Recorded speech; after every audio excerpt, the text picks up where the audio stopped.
Hello, I'm Rukia, a Commissioner within Adult Social Care in Birmingham City Council. My team is responsible for the Neighbourhood Network schemes in Birmingham. New Locals report from earlier in the year, Community Power the Evidence, says, community power is an idea whose time has come. At its heart, community power is based on the principle that communities have a wealth of knowledge and assets within themselves, which, if understood and nurtured by practitioners and policymakers, has the potential to strengthen resilience and enable prevention-focused public services. Each of Birmingham's communities have a wealth of assets: active citizens, volunteer-led activity, small grassroots organisations, faith organisations, citywide and national organisations which are working for the benefit of the community. In this video, we will explain how neighbourhood networking schemes in Birmingham start from understanding and seeking out that knowledge and identifying assets with a focus on activities, support and services for the over 50s. Adult Social Care has developed a prevention first agenda and adopted the use of the 3 conversations model. Director of Adult Social Care, Graham Betts, explains his vision. I think we have to go back to what social work is and where it came from and so on and so forth.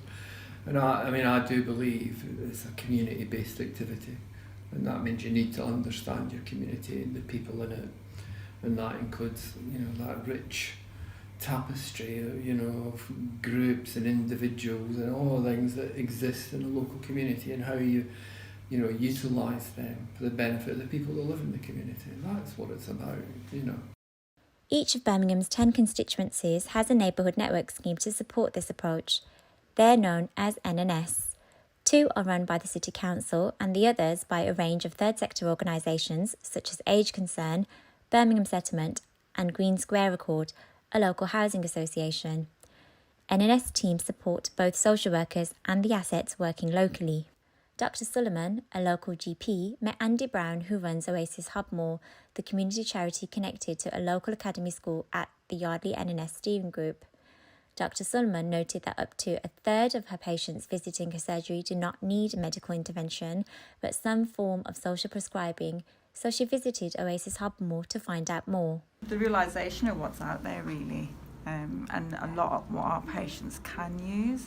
So rather than coming to the GP surgery, I think this is probably a lot better place for us.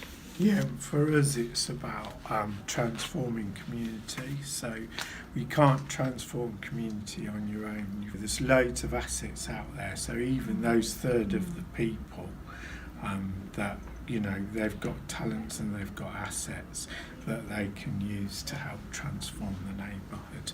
And it's about bringing them together.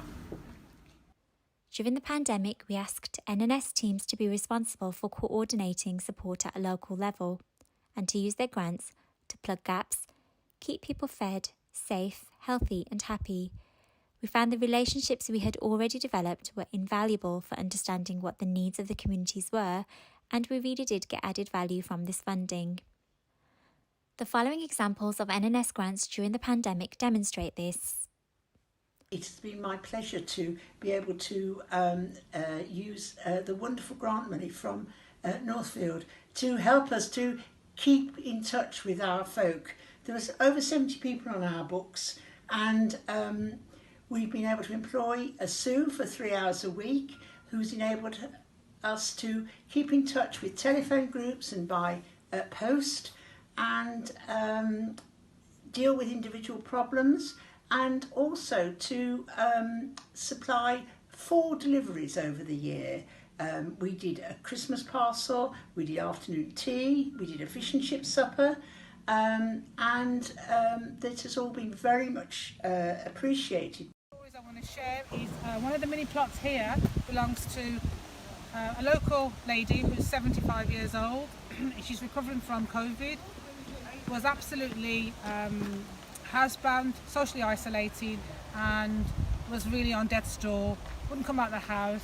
We introduced the allotments to her, and now she comes regularly on a weekly basis. I told Paul about my iPad problem, and he said, we can lend you a tablet, which he did. And I found that was very useful. What I found was most useful was the exercise video.